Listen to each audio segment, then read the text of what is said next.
Dawn in Aleppo. After more than a decade of destruction, it's hard to distinguish between devastation from 12 years of war and last month's earthquake.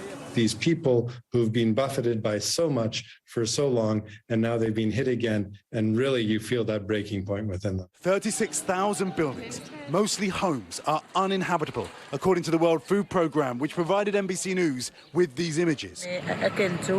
My husband and brother were killed in the war, Saba says, but even those days were easier than now.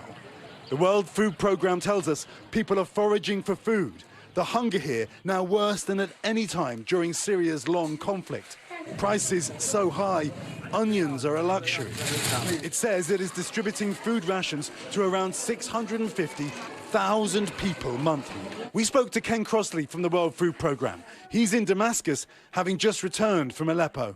I can't only imagine the devastation and the pain that you just witnessed. No, it truly is. It's heartbreaking and it's tragic. What we're seeing even now is we're seeing so many people whose lives have been really thrown into upheaval.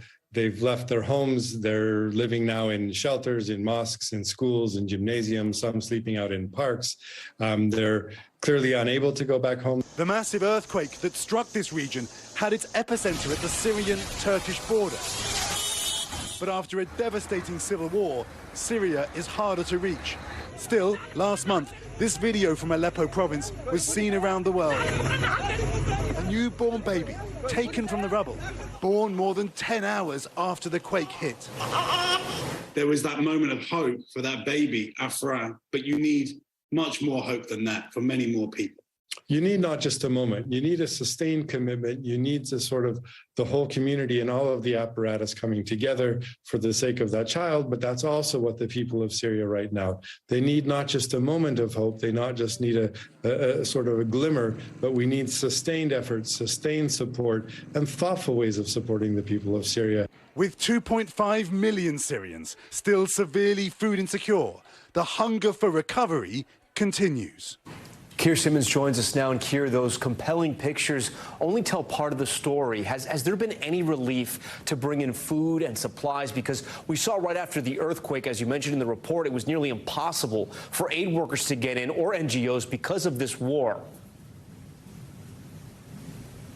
That's right, Tom. The World Food Programme has had an operation in Syria, so it has been able to do something. But ultimately, there are 12 million people in Syria who don't know where their next meal is going to come from. Tom, the UN Special Envoy for Syria says, as a first priority, there needs to be a nationwide ceasefire. That's essential to resolving the conflict and then getting help in. There have been fewer airstrikes, but it's still a dire picture. You know, Tom, I've got to tell you, 10 years ago, all of my focus was on Syria, going there, reporting on what was happening. Now, of course, the focus is on Ukraine. I spent a lot of time in Russia.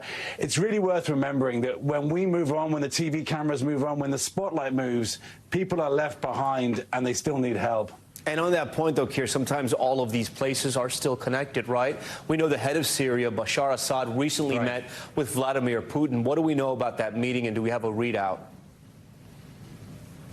Yeah, that's some cynical diplomacy right there, Tom. I mean, we know that President Assad has been trying to kind of rehabilitate himself after this earthquake in the eyes of the world. But also what we're seeing is President Putin and President Assad trying to renew ties between Syria and Turkey. President Erdogan there. Now, you'll know that Turkey is part of NATO. So if they can pull Turkey away from the West and towards their orbit, that will be a diplomatic victory for them and bad for the West. So, that meeting, we don't know exactly what they said to each other, but you've got to look with some concern at what they may have been planning. Thanks for watching our YouTube channel. Follow today's top stories and breaking news by downloading the NBC News app.